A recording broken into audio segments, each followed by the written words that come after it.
اور monetary policy committee کی جو میٹنگ ہوئی اس میں سوچ یہ تھی کہ ابھی یہ کووڈ کی وبا دور نہیں ہوئی، اور جیسا کہ آپ جانتے ہیں ملک اب چوتھی جو لہر ہے اس میں مبتلا ہے، اور ابھی جو سب سے اہم ہمارے لیے پہلو ہے وہ یہ ہے کہ ان حالات میں ایک سٹیبلٹی کی فیلنگ دیں قوم کو، اور ان کو بتائیں کہ مانیٹری پالیسی کی سائڈ سے ہم نے سپورٹیو اس میں پالیسی دی ہوئی ہے۔ ابھی مانیٹری پالیسی کمیٹی کی سوچ یہی تھی کہ اس کو ہم برقرار رکھیں، جیسے جیسے حالات آگے آتے جائیں گے اور ڈیولپمنٹس ہوتی جائیں گی، تو مانیٹری پالیسی کمیٹی نے اپنی اسٹیٹمنٹ میں یہی کہا ہے کہ اگر پالیسی ریٹ میں کوئی چینج کرنے کی ضرورت سامنے آئی تو وہ چینج ایک ایسے انداز میں آئے گی جو کہ آہستہ آہستہ اس میں چینج آئے گی۔ اس طرح اگر پالیسی ریٹ میں کوئی چینج آنی ہوئی تو نہیں ہوئے گی جس طرح 2019 میں ہمیں لانی پڑی تھی، کیونکہ تب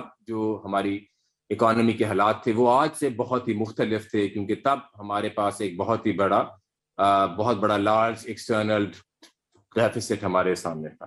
تو سب سے پہلے جو مانیٹری پالیسی کمیٹی کا جو فیصلہ تھا وہ ہم آپ کے سامنے رکھنا چاہتے تھے، اور اس میں جو ان کی تھنکنگ تھی وہ آپ کو بیان کرنا چاہتے تھے۔ اب جو دوسرا نقطہ ہے جو میں آپ کے سامنے پیش کرنا چاہتا ہوں وہ یہ ہے کہ جو ہمارا مئی اور جون میں کرنٹ اکاؤنٹ ڈیفیسٹ بڑھا، تو اس پہ اسٹیٹ بینک کے کیا خیالات ہیں، اور جو ایکسچینج ریٹ میں تھوڑی سی موومنٹ آئی اس پہ ہم کیا دیکھ رہے ہیں، کیونکہ کافی سارے کامنٹیٹرز نے اس پہ ریسنٹلی کچھ کامنٹری کی ہے۔ تو سب سے پہلے میں بتانا چاہتا ہوں کہ مئی اور جون میں جو کرنٹ اکاؤنٹ ڈیفیسٹ بڑھا، اس میں کچھ جو فیکٹرز ہیں ان کو ہم سیزنل کہتے ہیں۔ اس کی مراد یہ ہے کہ جون میں عموماً کافی ساری پیمنٹس ہونی ہوتی ہے کیونکہ بجٹ ایکسپائر ہو رہا ہوتا ہے، اور اس لیے ہم ہر سال یہ دیکھتے ہیں کہ جون میں امپورٹ کا جو پیمنٹس ہوتی ہیں وہ زیادہ ہوتی ہیں۔ اس کے علاوہ کوئی نئی امپورٹس آئیں مئی اور جون میں جو پہلے نہیں تھی، مثلاً کووڈ کے لیے جو ویکسین ہمیں امپورٹ کرنی پڑ رہی ہے، پچھلے سال اس کا امپیکٹ نہیں تھا۔ اور اگر آپ سارے فسکل ایئر کو دیکھیں تو آپ دیکھیں گے کہ ہماری امپورٹ کی پیمنٹس میں فوڈ امپورٹس کا اس دفعہ اس پچھلے فسکل ایئر میں کافی زیادہ اماؤنٹ رہا ہے۔ اس میں آٹے کی امپورٹ ہوئی، چینی کی امپورٹ ہوئی، اور یہ اس لیے حکومت نے امپورٹ کی کہ ہمارے ملک میں ان کھانے پینے کی چیزوں کی قیمتوں میں اضافہ جو ہو رہا ہے اس کی رفتار کم کی جائے، تو یہ بھی ایک نیسیسٹی تھی۔ تو ان ساری وجوہات کو اگر آپ ملائیں تو آپ دیکھیں گے کہ یہ جو مئی اور جون میں ہمارا کرنٹ اکاؤنٹ ڈیفیسٹ تھوڑا سا بڑھا۔ لیکن جو اس میں جو اہم چیز ہے وہ یہ ہے کہ آپ صرف مئی اور جون کو اگر دیکھیں گے تو جو سارے سال کی ڈیولپمنٹ ہے وہ آپ اگنور کر جائیں گے، اور جو اہم چیز ہے وہ یہ ہے کہ جو سارے سال کا جو کرنٹ اکاؤنٹ ڈیفیسٹ ہے وہ 10 سال میں سب سے کم لیول پہ ہے، $1.8 بلین، یا جو 0.6% آف GDP، جس طرح میں نے پہلے ذکر کیا۔ اب دیکھیں ایک ایسا ملک پاکستان جیسا ملک جس کو ایمرجنگ مارکیٹ سمجھا جاتا ہے، اس میں ایک moderate amount of current account deficit یعنی کہ تھوڑا سا جو ایک لیول ہو وہ مناسب ہوتا ہے، اور وہ اگر ہم نے اپنی جو اکانومی کو یہ 4 to 5 یا اس سے بھی زیادہ رینج میں اس میں ہم نے اس کو رکھنا ہے، تو یہ ایک modest amount of current account deficit جو ہے وہ مناسب ہوتا ہے۔ اور اسٹیٹ بینک کے خیال میں ایک 2 سے 3%، 2 to 3% of GDP of deficits of the current account is sustainable, یعنی کہ اس حد تک اگر آپ اور ملکوں میں بھی دیکھیں تو ایسا کرنٹ اکاؤنٹ ڈیفیسٹ خاص کر ایمرجنگ مارکیٹس میں رہتا ہے۔ اب اس کے ساتھ اگر ہم اس کی آؤٹ لک دیکھیں، کیونکہ زیادہ تر جو کامنٹیٹرز ہیں وہ یہ سوچ رہے ہیں کہ اگر مئی اور جون میں کرنٹ اکاؤنٹ ڈیفیسٹ اتنا بڑا تو آگے اس میں آؤٹ لک کیا ہے۔ تو سب سے پہلی بات تو یہ ہے کہ جون کے نمبر سے ہمیں آگے پروجیکشنز نہیں کرنی چاہیے، کیونکہ اس میں کافی سارے سیزنل فیکٹر ہوتے ہیں۔ لیکن اگر ہم باقی جو فیکٹرز ہیں ان کو دیکھیں تو سب سے پہلے ہم آپ کو بتانا چاہتے ہیں کہ جو ہماری ریمیٹنسز ہیں جن میں پچھلے سال تقریباً 25% اضافہ ہوا، یہ بھی ہماری تاریخ میں کبھی اتنا زیادہ اضافہ نہیں ہوا، ہم یہ دیکھ رہے ہیں کہ اس میں کافی ریزیلینسی رہے گی، یعنی کہ ہمیں امید ہے کہ یہ ان کی اس سال بھی پچھلے سال کے مقابلے میں انکریز ہوئے گی، شاید اس رفتار سے نہ ہو جو پچھلے سال ہوئی تھی، لیکن اس میں مزید اور اضافہ ہوئے گا۔ تو یہ ایک بڑی اہم سورس آف سپورٹ ہے۔ دوسرا جو ہم دیکھ رہے ہیں وہ یہ ہے کہ ہماری جو ایکسپورٹس ہیں اس میں ہم دیکھ رہے ہیں کہ ایک ہیلدی اماؤنٹ آف انکریز آ رہی.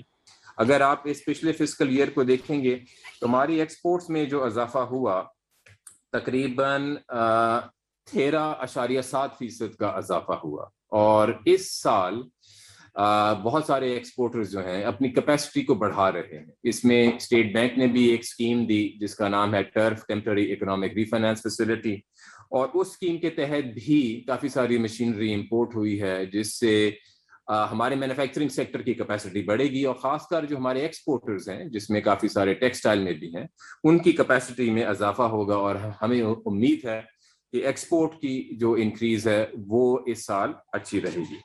اس کے ساتھ میں آپ کو بتانا چاہتا ہوں کہ ایک اسٹیٹ بینک کا انیشیٹو تھا روشن ڈیجیٹل اکاؤنٹ. اس کے ذریعے ہماری تاریخ میں پہلی دفعہ ڈیجیٹلی اوورسیز پاکستانیز کو ہم نے اپنے بینک اکاؤنٹس, ان کے پاس یہ موقع آیا کہ وہ ہمارے بینک اکاؤنٹس میں ریموٹلی اکاؤنٹ کھول سکتے ہیں, اور اس سے تقریباً $1.8 بلین ابھی تک آ چکے ہیں, جس سے ایک اور یہ فائنینسنگ کی سورس ہے. اور اگر آپ باقی ساری فائنینسنگ کی سورسز کو ملائیں تو ہم جو یہ دیکھتے ہیں اسٹیٹ بینک کی جو اسیسمنٹ ہے, اور یہ ہم نے مانیٹری پالیسی اسٹیٹمنٹ میں بھی لکھا ہوا ہے کہ اس میں جو ہمارا کرنٹ اکاؤنٹ ڈیفیسٹ ہے وہ فلی فائنینسڈ ہے, یعنی کہ ہم اتنی سورسز دیکھ رہے ہیں جس سے یہ کرنٹ اکاؤنٹ ڈیفیسٹ بلکہ اوور فائنینسڈ ہے. اور اسی وجہ سے ہماری جو پروجیکشن ہے وہ یہ ہے کہ جو ہمارے ریزروز ہیں وہ آنے اس فسکل ایئر میں ان میں مزید اور بھی اضافہ ہوگا. اگر آپ پاکستان کی تاریخ دیکھیں اور ان سالوں کو دیکھیں جب کرنٹ اکاؤنٹ ڈیفیسٹ بڑھا تو 3 چیزیں جو ہیں وہ ایک وارننگ سائن ہوتی. پہلی یہ کہ کرنٹ اکاؤنٹ ڈیفیسٹ کے بڑھنے کی رفتار بہت زیادہ. نمبر 2, کرنٹ اکاؤنٹ ڈیفیسٹ کے بڑھنے کے باوجود ایکسچینج ریٹ جو ہے وہ ایک ہی سطح پہ ہو اور ہل نہ رہا ہو. اور تیسری چیز یہ کہ جو اسٹیٹ بینک کے ریزروز ہوں وہ گر رہے. میں آپ سب کو یہ بتانا چاہتا ہوں کہ اس دفعہ جو ہمارے کرنٹ اکاؤنٹ ڈیفیسٹ میں اضافہ ہوا ہے اس میں یہ تینوں چیزیں نہیں ہیں, یہ تینوں وارننگ سائنز نہیں ہیں. اور اسی وجہ سے جو اسٹیٹ بینک ہے ہمیں کافی کانفیڈنس ہے کہ اس دفعہ جو ہمارا کرنٹ اکاؤنٹ ڈیفیسٹ میں تھوڑا سا جو ماڈریٹ لیول پہ اضافہ ہوگا وہ ایک سسٹینیبل ہوگا. سب سے پہلی چیز جو جس رفتار سے کرنٹ اکاؤنٹ ڈیفیسٹ بڑھ رہا ہے وہ پہلے کے مقابلے میں رفتار کم ہے. دوسری چیز یہ ایکسچینج ریٹ. ایکسچینج ریٹ پہلے ماضی میں یہ رہا کہ اس کو فکس کر کے رکھا گیا, اور اگر کرنٹ اکاؤنٹ ڈیفیسٹ بڑھ رہا ہو اور ایکسچینج ریٹ کو آپ ایڈجسٹ نہ کرنے دیں تو اس سے کرنٹ اکاؤنٹ ڈیفیسٹ جو ہے وہ انسسٹینیبل ہو جاتا ہے. اسی لیے ماضی میں تقریباً $19 بلین کا یہ خسارہ ہوا. آج کا جو ہمارا ایکسچینج ریٹ جو 26 جولائی کا حال کا جو ایکسچینج ریٹ کلوز ہوا اس کا لیول تھا 161.23. 2 سال پہلے اگر آپ 26 جولائی 2019 کا ایکسچینج ریٹ دیکھیں پاکستان کا تو وہ تھا 160.59, یعنی کہ تقریباً اتنا ہی تھا جو 2 سال پہلے تھا ہمارا ایکسچینج. اس دوران ہمارا ایکسچینج ریٹ اوپر بھی گیا اور نیچے بھی آیا. اور کہنے کی مراد یہ ہے کہ ایک جو ہمارا مارکیٹ بیس ایکسچینج ریٹ ہے جو جون 2019 سے ہم نے انٹروڈیوس کیا ہوا ہے, اس کا ایک اور فیچر یہ ہے کہ جو ہمارے بیلنس آف پیمنٹس میں ڈیولپمنٹس ہوں اور جو انٹرنیشنل مارکیٹس میں ڈیولپمنٹس ہوں اس کو یہ ریفلیکٹ کرے اور یہ ایک شاک ایبزاربر کا کردار ادا کرے. تو اس سے ہمیں کانفیڈنس آنا چاہیے کہ یہ جو ماضی کی جو ایک مسٹیک تھی کہ کرنٹ اکاؤنٹ ڈیفیسٹ بڑھ رہا ہو اور ایکسچینج ریٹ ایڈجسٹ نہ ہو رہا ہو یہ نہیں ہے. اور تیسری جو بڑی اہم چیز جو میں آپ کے سامنے رکھنا چاہتا ہوں وہ یہ ہے کہ ہمارے ریزروز اس دفعہ بڑھ رہے ہیں, گھٹ نہیں رہے. ماضی میں جب کرنٹ اکاؤنٹ ڈیفیسٹ بڑھا اگر آپ دیکھیں تو ہمارے ریزروز بڑی تیز رفتاری سے کم ہو رہے تھے, اور ریزروز کے کم ہونے کی وجہ ہی ہے جس کی وجہ سے بار بار پاکستان کو ماضی میں IMF کے پاس جانا پڑا. اس دفعہ اگر آپ دیکھیں تو ہمارے ریزروز جو ہیں they are right now with the latest figure جو ہمارے پاس جو فسکل ایئر 21 کا تھا وہ 17.3 بلین تھا, اور اگر آپ آج کا فگر دیکھیں تو یہ 18 بلین سے بھی کراس کر گیا ہے. پچھلے سال کے مقابلے میں ان میں تقریباً 5.2 بلین کا اضافہ ہوا, اور اس سے پچھلے سال دوبارہ تقریباً $5 بلین کا اضافہ ہوا. تو کہنے کی مراد یہ ہے کہ 2 سال مسلسل جو ہے ہم نے ریزروز بڑھائے ہیں. تو اس وجہ سے کہ ہمارا جو کرنٹ اکاؤنٹ کا ڈیفیسٹ جو ہے جو لیول ہے اس کا ایک وہ مناسب لیول پہ ہے, اور اگر یہ 2 to 3% آف GDP تک کی رینج میں بھی جاتا ہے تو ہمارا یہ خیال ہے کہ یہ ایک